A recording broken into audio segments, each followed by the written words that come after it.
RCD council Gwadar کے زیر اہتمام جاری 4 روزہ گوادر کتب میلہ اپنی تمام تر رنگینیوں اور رعنائیوں کو سمیٹتے ہوئے اختتام پذیر ہو گیا۔ کتب میلے کی اختتامی تقریب منعقد کی گئی۔ تقریب کے مہمان خاص ڈاکٹر پرویز ادبائی تھے۔ اختتامی تقریب سے خطاب کرتے ہوئے ڈاکٹر پرویز ادبائی نے کہا کہ اس سے پہلے تربت میں 35 لاکھ روپے کی کتابیں فروخت ہوئی تھیں اور اب گوادر میں 19 لاکھ روپے کی کتابوں کا فروخت ہونا اس بات کی غماز ہے کہ گوادر اور مکران علم اور ادب سے وابستگی رکھنے والوں کی سرزمین ہے۔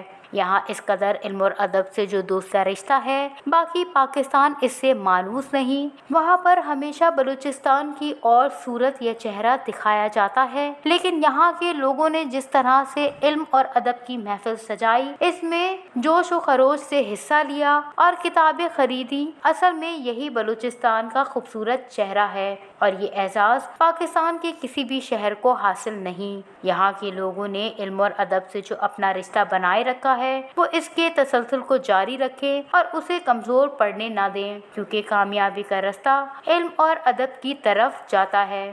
کتب میلے میں چیف سیکرٹری بلوچستان عبدالعزیز عقیلی نے بھی شرکت کی اور خطاب کرتے ہوئے کہا کہ یہاں پر علم اور ادب کے متوالوں کا شوق دیکھ کر انہیں انتہائی خوشگوار حیرت ہوئی۔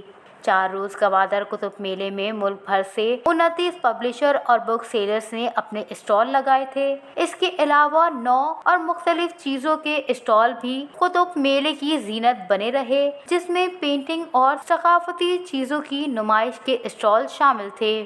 گوادر کتب میلے کے منتظمین کے مطابق کتب میلے میں مجموعی طور پر کتابوں اور پینٹنگز کی 9,60,000 روپے کی خریداری کی گئی۔ Wash news Gwadar.